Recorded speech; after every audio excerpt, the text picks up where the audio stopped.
Procès Ali Haddad, de lourdes peines de prison et saisie des biens.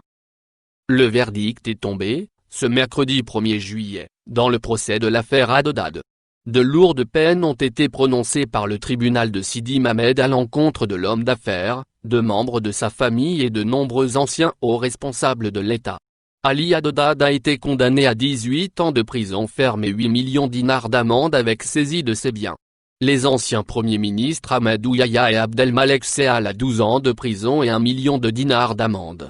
Les frères Haddad Omar, Meziane, Sofiane et Mohamed à 4 ans de prison et 8 millions de dinars chacun avec saisie de leurs biens.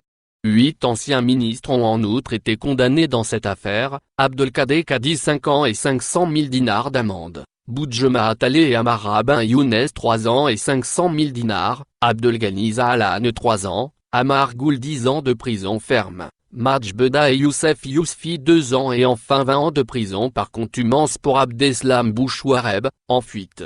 Les mis en cause étaient poursuivis pour blanchiment d'argent, pression sur des fonctionnaires afin d'obtenir d'indus avantages, corruption de fonctionnaires et financement occulte de campagne électorale.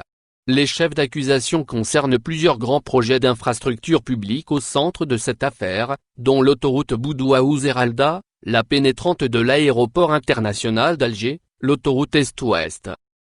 Abonnez-vous à notre chaîne. Cliquez sur j'aime, et activez la cloche pour rester au courant de l'actualité. Merci. Naftal, les nombreux logements de Lazare Adjerou, le patron du syndicat UTA et ancien protégé de Sidi Saïd. Certes, Abdelmadjid Sidi Saïd n'est plus à la tête de l'Union Générale des Travailleurs Algériens, UGTA, mais ses anciens protégés continuent de jouir de tous les privilèges, entretenant ainsi un train de vie très bourgeois, qui contraste avec les difficultés et misères des travailleurs algériens. Preuve en est, à Naftal, l'une des filiales stratégiques du groupe Sonatrach, l'actuel secrétaire général du syndicat UGTA de l'entreprise, Lazare Adjerd, possède plusieurs logements, et vit au rythme d'un ministre de la République.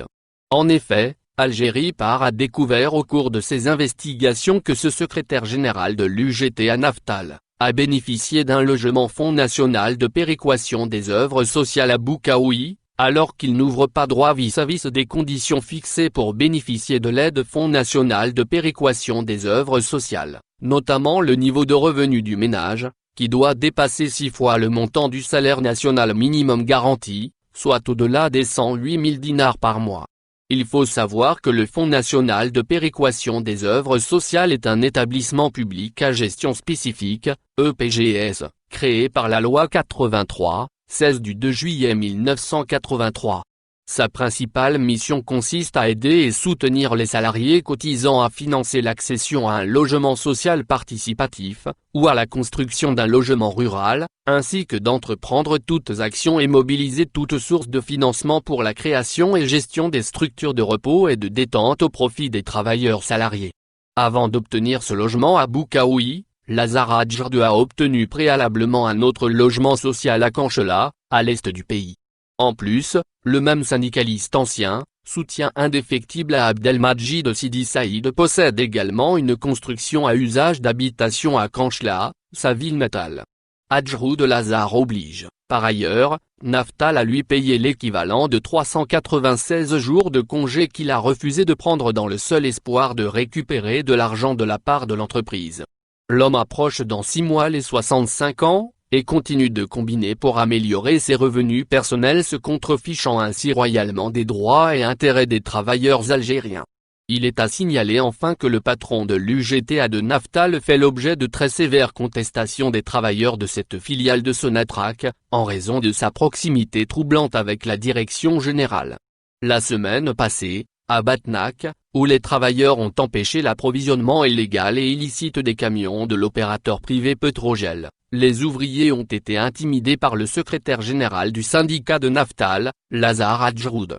Ce dernier avait tenté de convaincre les hauts responsables de Naftal d'adopter des sanctions disciplinaires à l'encontre des travailleurs protestataires de Batna. Ce syndicaliste de pacotille au service des lobbies affairistes a voulu se déplacer à Batna, pour intimider les travailleurs et les menacer ouvertement alors qu'ils ont défendu vaillamment les intérêts de leur entreprise et employeurs. Au lieu d'adhérer à la cause des travailleurs, Lazare Adjroud a adhéré à la cause des lobbies affairistes dans l'espoir d'obtenir du soutien politique, à même de lui garantir une réélection au sein de l'UGTA. Ce syndicaliste véreux est l'un des adeptes de l'ex-patron de l'UGTA, Abdelmadjid Sidi Saïd, l'une des figures emblématiques de l'ancien régime Bouteflika. Lazare Adjroud est cité dans un scandale ayant causé un préjudice de 50 milliards de centimes aux caisses du Fonds des œuvres sociales de Naftal. Il est également cité dans un large de trafic de lubrifiants à Canchala, un scandale de dilapidation de deniers publics de 35 milliards de centimes. Abonnez-vous à notre chaîne. Cliquez sur j'aime, et activez la cloche pour rester au courant de l'actualité. Merci.